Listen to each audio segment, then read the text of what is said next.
Well, the boys go on spring break. We got about every ounce of energy we could out of them here in the last 2 hours. Really good day in the pads. A lot of enthusiasm, intense. Had a couple fights.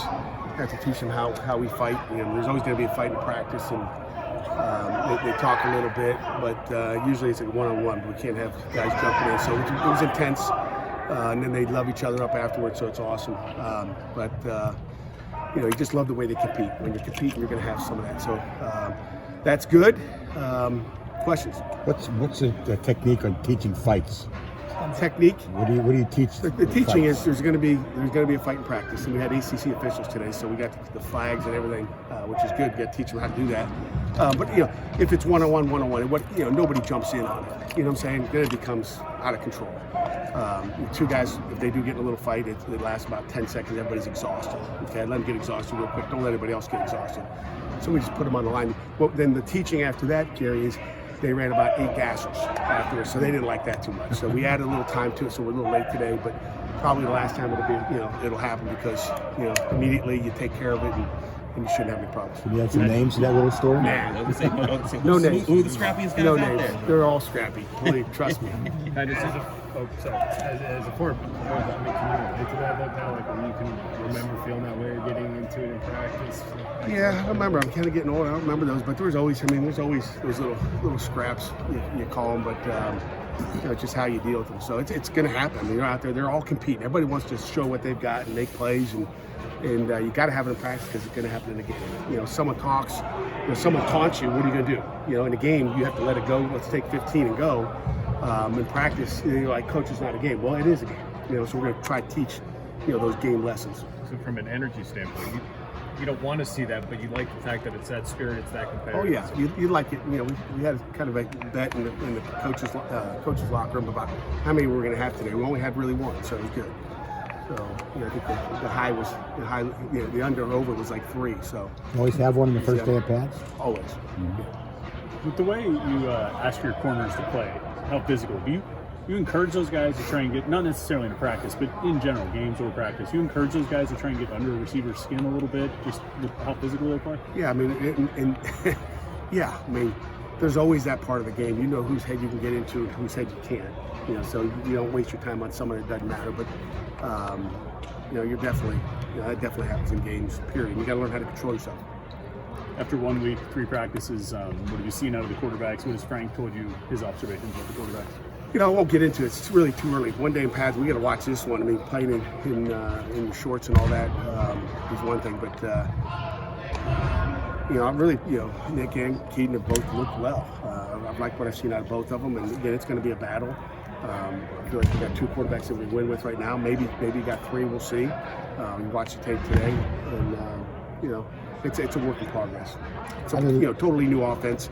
You know, for the coaches and the players. I mean, the coaches are, you know, for Taekwon and for Frank are both learning some of the stuff we did before, and then they're learning the new stuff. So it's kind of a conglomeration. So it's everybody learning a little bit. Other than Savassier, he's standing out at linebacker. Oh boy, that's a tough question. You know, Savassier obviously has looked good. I'll say Solomon DeShields has done a nice job at the star position. Again, we'll find out today in the pads. Today will be a big indicator. He's looked good. Bengali's really looked good. Shane Simon's done a nice job. You know, Brandon George has done a nice job. So again, we'll find out the pads. This is when, you know, I guess you know, next time we get together is when we can give you an evaluation of what the film looks like. Been going the Shields at the star position, they're both star? I don't know. I can't tell you. I have to kill you. Are there get a fight. Are there guys who have started to feel like at least filled out a little bit better? You're like, man, okay, this guy has done better with the weight room and to prepare for spring ball? Yeah, I think a lot of guys have. I mean, one of the guys that, you know, has put on, I think he's 176. He tells me every time I see him is Marquez Williams. He's been in the 60s for 4 years, it seems like, and he's in the 76 and proud. So there's all kinds of guys. I mean, look at that guy right there. That guy's gotten bigger right there. I mean, they've all gotten bigger and stronger, I think. So, you know, it's not just one guy, it's a lot of guys. Pat, the way you evaluate guys at the star linebacker spot, I mean, that's a spot you're asking them to do quite a bit. You know, it's almost kind of like being a beefy safety. Like, what do you, you know, when you evaluate guys, what are the kind of things that you look for as far as monitoring the progress, how valuable it could be at that spot? Yeah, I mean, we're looking, you know, it's a hybrid position, as you say. It's a, you know, safety / backer. But and there's a lot of moving parts out of that position. So we're looking for the complete guy out there, and I think we got some guys to work with. I mean, everybody thinks that, oh man, we got no linebackers. We're going to be fine. That's why they call us coaches. Savassi has played all three linebacker spots. Have you been using that flexibility this spring, or mostly just keeping it in the middle? We've kept them in the middle right now, but we're going to find out who everybody else is before we start saying who are our best three, and let's jump into that. So it's way too early to do that right now. Just want to see guys jump into position. Pat, I know that you're always focused on the next thing in spring ball right now, but how much time did you get to look at Kenny maybe throwing the ball at the combine last night? I watched it all. What do you think? I thought he looked really good, and I thought he ran good. But I didn't see. I was looking for him to put the weights up there. So I know the guy from Cincinnati ran faster, but he's only 211 pounds, and I didn't go back to look. Was he 225? What was the official weight? Did anybody see that? I think it's like 217. 217.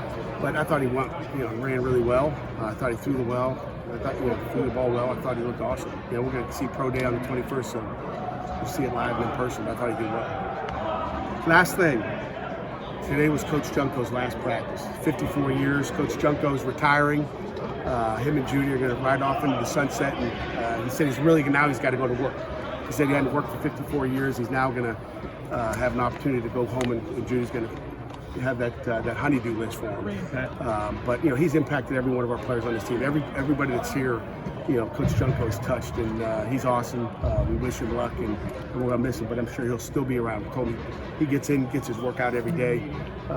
He's always got a place here at Pitt. Now, what do you appreciate about his dedication to the program? Oh man, just everything really. I mean, his energy every day. He just is everything about this program. He is Pitt. We can't thank him enough for everything he's done, but he's got energy every day for being, what is that, he's 55? 55. He looks like he's 62, I know. But the energy, Coach Junk's got every day, and just the way he treats the kids. The kids love him. They walk by his office every day. What's up, Coach Junk? He loves that. He's just a big part of this program, and still will be.